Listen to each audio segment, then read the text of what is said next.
Welcome to the our video. मैं आनंद दुबे लेके आ गया हूं आपका बायोलॉजी का आज से चैप्टर। बेटा लोग अब ये भी समझ लो कि अभी इसकी भी नैया पार है। ठीक, अब हम आ गए हैं तो फिर तो आप सब कुछ एकदम खत्म हो जाएगा। परेशान मत होना, हम हैं साथ तो डरने की क्या बात। आनंद दुबे सर के साथ अब बनेगी बात। ठीक, देखिए बायोलॉजी कोई बहुत हार्ड चैप्टर्स नहीं है, इसमें बहुत ही आसान आसान बातें हैं। बस जज्बा बना के रखो क्योंकि तुम्हारे जोश के आगे ये सब कुछ नहीं है बेटा, कुछ नहीं है। और हम पूरी अपनी एनसीईआरटी को देखते हुए चलेंगे। जो क्वेश्चन आएंगे केवल वही आनंद दुबे पढ़ाएंगे और जो नहीं आएंगे उनको लात मारेंगे और भगाएंगे। ठीक, अब देखिए मैं वीडियो की शुरुआत भी कर दूं वरना आप कहेंगे बहुत पका रहा है। ठीक, तो वीडियो की शुरुआत करते हैं हमेशा की तरह अपने एक जो है शेर के साथ कि लफ्ज बयां नहीं होते उन्हें बयां किया जाता है। कि लफ्ज बयां नहीं होते उन्हें बयां किया जाता है और लक्ष्य खुद ब खुद मिल नहीं जाता, उन्हें फतेह किया जाता है। इसी शेर के साथ हम आज का वीडियो शुरू करते हैं। तो हमारा आज सबसे पहला जो पाठ है, पाठ 1 जीवों में जनन बाई आनंद दुबे सर। पहला क्वेश्चन दोस्तों, जीव क्या होते हैं? जीवों में जनन पढ़ रहे हैं, बिल्कुल। तो जीव क्या होते हैं ये तो समझना जरूरी है ना। जीव क्या होते हैं ये समझना जरूरी है, तो ध्यान से समझिएगा दोस्त। जीव क्या है? हर वो प्राणी जो जन्म लेता है तथा एक निश्चित समय के बाद मृत्यु को प्राप्त हो जाता है उसे हम जीव कहते हैं। ठीक, जीवों में कौन कौन सी क्रियाएं होती हैं? तो जीवों में सबसे पहली क्रिया होती है दोस्तों पाचन, श्वसन, उत्सर्जन, परिवहन। ये सब जीवों के अंदर क्रिया होती है दोस्तों। तो जीव क्या होते हैं? वो जो जन्म लेते हैं तथा मृत्यु को प्राप्त हो जाते हैं, जैसे हम, आप, कुत्ता, बिल्ली। ये सभी क्या है दोस्तों? ये सभी हमारे जीव है। क्या है दोस्तों? जीव है। ये व्हाइट बोर्ड जीव नहीं है। हाँ, बोला कि ये जो व्हाइट बोर्ड जिस पेड़ से आया था वो पेड़ जीव था, ये तो उसका अंग है ना, और अंग जीव नहीं होता। बात समझ में आई दोस्तों? बात समझ में आई? बिल्कुल सही, आप सही समझ रहे हैं। तो जो व्यक्ति धरती पे पैदा होगा, ठीक, और मर जाएगा उसे हम जीव कहेंगे। अगला क्वेश्चन देखते हैं, है जनन किसे कहते हैं? भैया जीवों में जन्म। अब जनन क्या है सर? ठीक, तो जनन को हम लोग क्या कहते हैं दोस्तों? रिप्रोडक्शन कहते हैं। तो व्हाट इज रिप्रोडक्शन? कि जनन क्या है? तो जब जीव अपने जैसे ही एक छोटे से जीव को उत्पन्न कर देते हैं, जब जीव अपने जैसे ही छोटे जीवों को उत्पन्न करते हैं उन्हें हम जनन कहते हैं। सीधी भाषा में दोस्तों हम लोग बच्चे पैदा करने को ही जनन कहते हैं। हमें किसी ने पैदा किया है तो हमारा पैदा होना हमारे माँ बाप के लिए जनन है।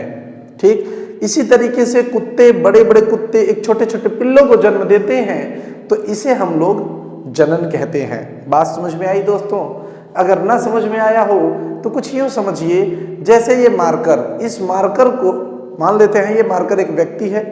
अब इसने एक बच्चे को जन्म दिया तो ये जो मार्कर है इससे इसका बच्चा हमेशा छोटा रहेगा। बात समझ में आई? तो जीव जब अपने जैसे ही छोटे जीवों को उत्पन्न कर देते हैं तो उन्हें हम क्या कहते हैं दोस्तों? जनन कहते हैं। बात समझ में आई? आगे का सवाल देखते हैं, मतलब आगे देखते हैं क्या है। जीवन अवधि क्या है? दोस्तों इस चीज को समझना बेहद जरूरी है कि जीवन अवधि क्या होता है। तो बात करेंगे, जीवन अवधि का मतलब होता है कि देखो, जन्म से मृत्यु, जन्म से लेकर मृत्यु के बीच का जो समय होता है, जिस समय में इंसान जीता है, जिसमें रोता है, हंसता है, खिलता है, वो सारा समय दोस्तों क्या कहलाता है? जीवन अवधि कहलाता है। तो जीवन अवधि क्या है?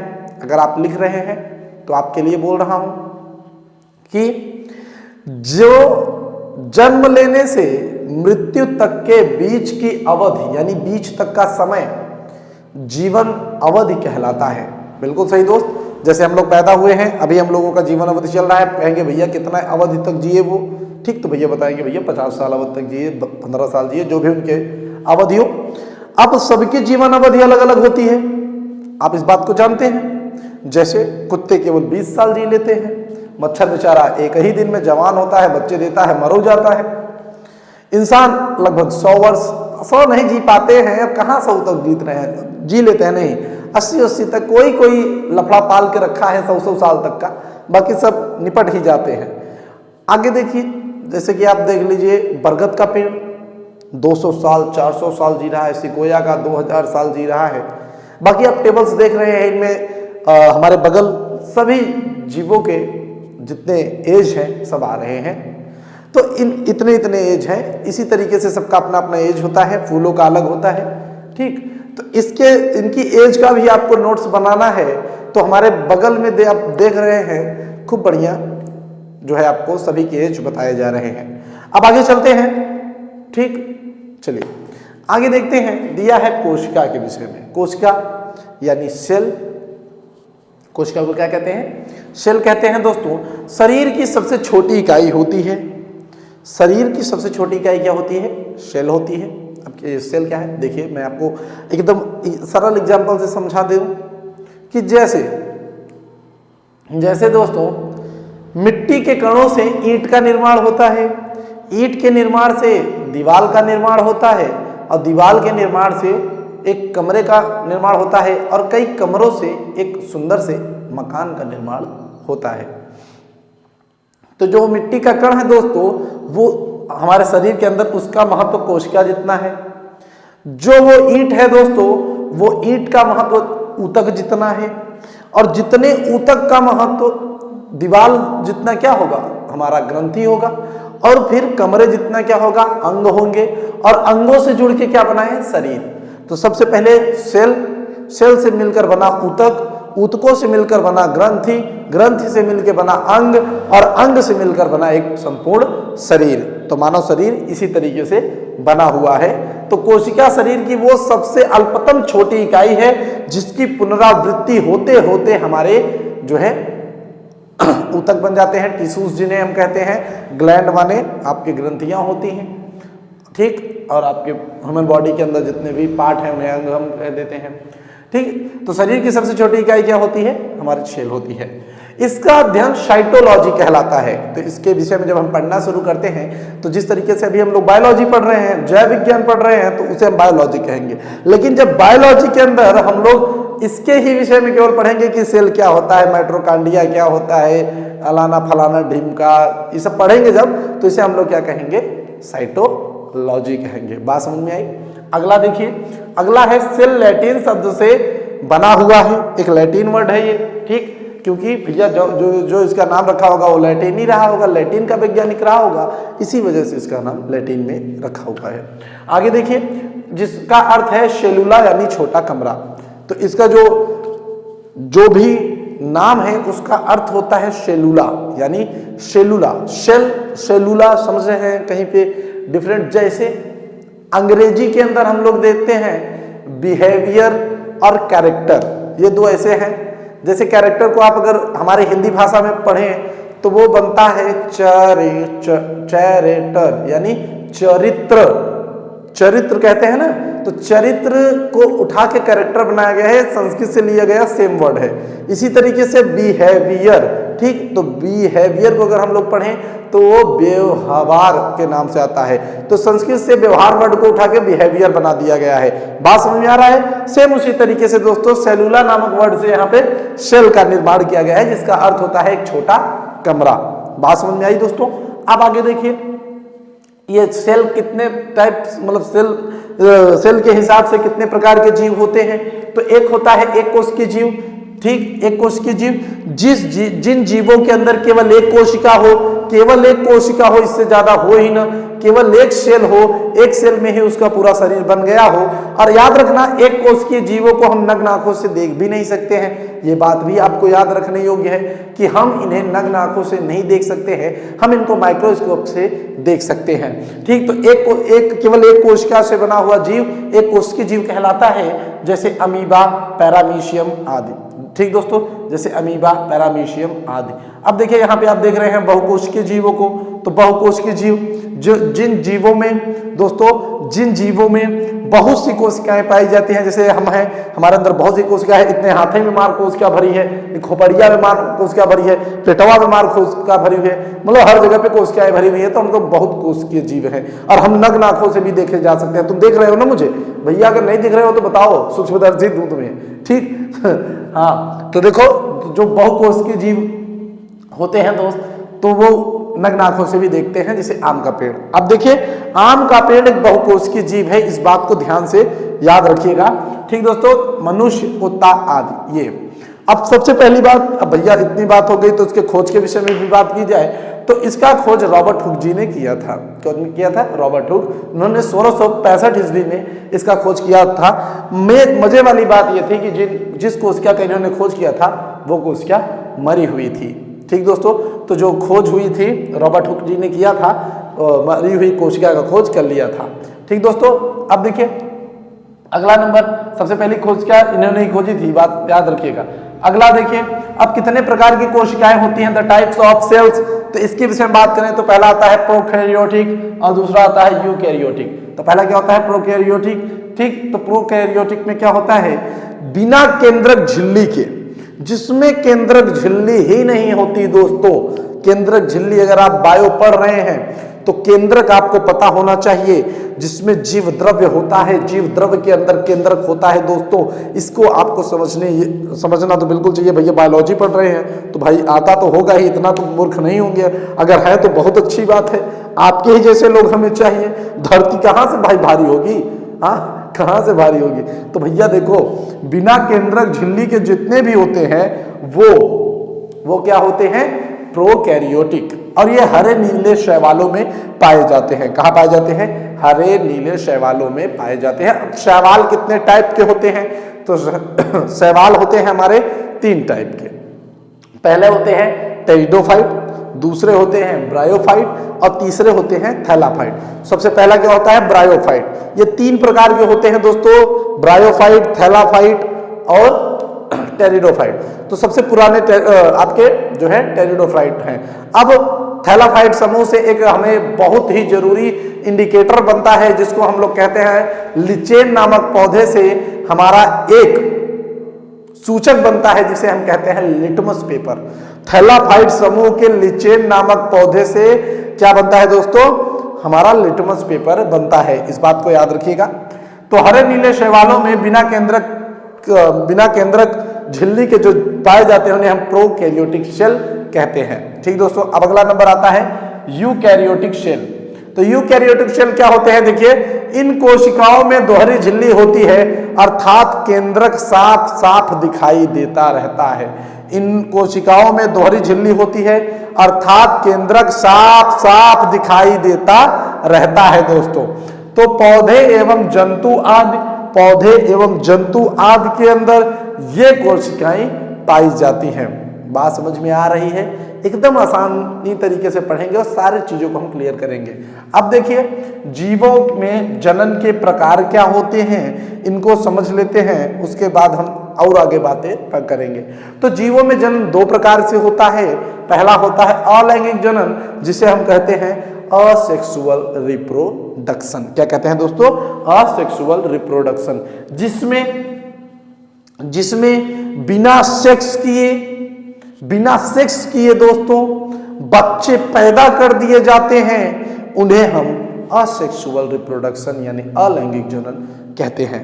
यानी जब मादा या नर केवल अकेले ही एक पूरे जीव को जन्म दे देता है, उसे हम अलैंगिक जनन कहते हैं। इस जनन की खास बातें यह है दोस्तों कि इसमें केवल एक जनक ही संपूर्ण जीव की उत्पत्ति कर देता है। दूसरी चीज बातें देखने इसमें योग्य है कि जो जीव पैदा होता है दोस्तों, वो डिट्टो फुल टू कॉपी दोस्तों एकदम अपने पिता या अपने माता के जैसा ही होता है। इसकी वजह से इन्हें क्लोन भी कहा जाता है। तो याद रखिएगा कि अलैंगिक जनन को क्लोन भी कहा जाता है। यूपी बोर्ड में या फिर अन्य बोर्डों में ये एनसीईआरटी का मेन जो है क्वेश्चन बनता आया है कि किस जनन को क्लोन भी कहा जाता है। तो याद रखिएगा अलैंगिक जनन को क्लोन भी कहा जाता है बच्चों। अब ध्यान दीजिए कि इनमें कौन कौन से करते हैं। तो जो द्विलिंगी होते हैं वो ही ऐसा करते हैं। तो एक लिंगी द्विलिंगी अब कौन होता है? जिसके शरीर पर केवल एक लिंग हो वो एक लिंगी, और जिसके शरीर पर दो लिंग हो उसे द्विलिंगी या उभयलिंगी कहा जाता है। जैसे केंचुए के शरीर पर दोनों लिंग पाए जाते हैं, नर लिंग भी और मादा लिंग भी, तो वो उभयलिंग होता है। पुरुष या मादा के शरीर के ऊपर एक लिंग ही पाया जाता है मेरे दोस्तों, इसीलिए उन्हें एक लिंगी कहा जाता है। बात समझ में आया? समझ गए होंगे आप। तो अलैंगिक जनन जो है उभयलिंगी के अंतर्गत आता है दोस्तों। बैक्टीरिया, कवक, प्रोटोजोआ आदि सब इन्हीं जो है तरीकों से पैदा होते हैं। दूसरा आता है हमारा लैंगिक जनन, जिसे हम असेक्सुअल रिप्रोडक्शन कहते हैं दोस्तों। माफ करिएगा, सेक्सुअल रिप्रोडक्शन कहते हैं। अब जिसमें सेक्स हो, नर और मादा संभोग की क्रिया को करके तब जीव की उत्पत्ति करे मेरे भाई, तब उत्पत्ति करें तो उसे हम क्या कहेंगे? उसे हम लैंगिक जनन कहेंगे मेरे बच्चे। और इस जनन में खास बातें ये हैं कि आनुवांशिकता होती है, और आनुवांशिकता किसने खोजी थी? तो ग्रेगर जॉन मेंडल ने खोजी थी। इनकी भी कहानी बहुत मस्त है दोस्तों। आपको आगे पाठ 5 में शायद इनके चैप्टर हैं, हम उसे भी पढ़ाएंगे मेरे दोस्त। तो ग्रेगर जॉन मेंडल ने आनुवांशिकता की खोज की थी, इसका भी आपको ध्यान रखना है। लैंगिक जनन क्या होता है दोस्तों? तो जिसमें नर व मादा संभोग यानी मैथुन की क्रिया को करके एक नए जीव की उत्पत्ति करते हैं, उसे हम लैंगिक जनन कहते हैं। यानी दो लिंगों के सहयोग से जिस प्रकार उस प्रकार का जनन जिसमें दो लिंगों का सहयोग हो उसे हम लैंगिक जनन कहते हैं दोस्तों। अगला वर्ड नर युग्मक क्या है? तो नर युग्मक को शुक्राणु कहा जाता है, इंग्लिश में इसे स्पर्म कहा जाता है। याद रखिएगा, इंग्लिश में इसे स्पर्म कहा जाता है। ठीक, ये वृषण के अंदर बनते हैं और इनके जन्म को शुक्र जनन या स्पर्मेटोजेनेसिस कहते हैं। ठीक दोस्तों, आगे देखिए, मादा युग्मक को अंडाणु जनन कहते हैं। याद रखिए, मादा युग्मक को अंडाणु कहते हैं और इनके पैदा होने को अंडाणु जनन कहते हैं। ठीक दोस्तों, इन्हें गैमेट भी कहते हैं, यानी इनके जो युग्मक होते हैं दोस्तों उन्हें हम गैमेट भी कहते हैं। और ये जो बच्चे पैदा होते हैं पुरुषों या औरतों के अंदर, तो ये अर्धसूत्री विभाजन द्वारा पैदा होते हैं। अब ये अर्धसूत्री विभाजन क्या होता है? तो अर्धसूत्री विभाजन को समझने के लिए आप कुछ यूं समझिए कि हर व्यक्ति के अंदर 46 क्रोमोसोम होता है। 22 यहाँ पे 22 माँ देती है, 22 बाप देता है, और जो एक और देते हैं यानी 23 माँ देती है, 23 बाप देते हैं, 22 अंग के होते हैं और एक लिंग का होता है दोस्तों। इस अर्धसूत्री विभाजन को हम पूरी तरीके से अगले वीडियो में समझने का प्रयास करेंगे दोस्तों। इस वीडियो में इतनी बातें काफी रहेंगी। ठीक, अर्धसूत्री विभाजन क्या होता है, समसूत्री विभाजन क्या होता है, हम इसको अगली वाली वीडियो में अच्छे से समझ लेंगे। ठीक दोस्तों, अभी के लिए देखिए कि अब युग्मक के प्रकार क्या होते हैं। तो युग्मक जो है दोस्तों 3 प्रकार के होते हैं। एक होता है समयुग्मक, एक होता है समयुग्मक। जब नर व मादा के युग्मक आपस में बाह्य आकार व परिमाण में समान होते हैं, जब नर व मादा के युग्मक आपस में बाह्य आकार व परिमाण में समान होते हैं तो उन्हें समयुग्मक कहते हैं। अर्थात दोस्तों कहने का यह अर्थ है कि अगर मादा का इतना बड़ा अंडाणु आ रहा है तो पुरुष का भी शुक्राणु इतना बड़ा हो तो इसे हम लोग समयुग्मक कहेंगे दोस्तों, क्योंकि बाह्य रूप में भी समान है और आकार में भी समान है, रूप भी एक जैसा और परिमाण भी एक जैसा। उसके बाद देखिए दूसरा आता है हमारा क्या, असमयुग्मक। अब इसमें आकार तो एक जैसा होगा, गोला हो, और परिमाण असमान हो जाएगा, अर्थात एक बड़ा हो और एक छोटा हो जाए दोस्तों। ठीक दोस्तों, अब याद रखिएगा समयुग्मक क्लेमाइडोमोनास डिब्रियोनियम में पाया जाता है दोस्तों, जो कि हरित शैवाल होते हैं मेरे दोस्त। आगे देखिए, और असमयुग्मक जो होता है दोस्तों वो क्लेमाइडोमोनास ब्राउनी में पाया जाता है दोस्तों। आगे देखिए दोस्तों, विषम युग्मक की बात की जाए तो जो ना आकार में समान हो ना परिमाण में समान हो वो विषम युग्मक होता है। और ये कहाँ पाया जाता है दोस्तों, क्लेमाइडोमोनास कॉकीफेरा में पाया जाता है दोस्तों। कहाँ पे पाया जाता है, क्लेमाइडोमोनास कॉकीफेरा में पाया जाता है दोस्तों। ये सब सवाल बहुत इंपॉर्टेंट है मेरे दोस्त, इसको समझना भी बेहद जरूरी है। आगे देखिए, अब यहाँ पे मैंने नोट करके एक बात लिखी है, निम्न कोटि पादप में युग्मक चलायमान होते हैं, निम्न कोटि के पादप में युग्मक चलायमान होते हैं तथा उत्तम कोटि के अचलायमान होते हैं। अब ये चलायमान और अचलायमान क्या है दोस्तों, चलायमान जिसमें युग्मक चल सकते हैं और अचलायमान जिसमें युग्मक नहीं चल सकते। जिस तरीके से पुरुष का शुक्राणु चलायमान होता है लेकिन मादा का अंडाणु चलायमान नहीं होता है।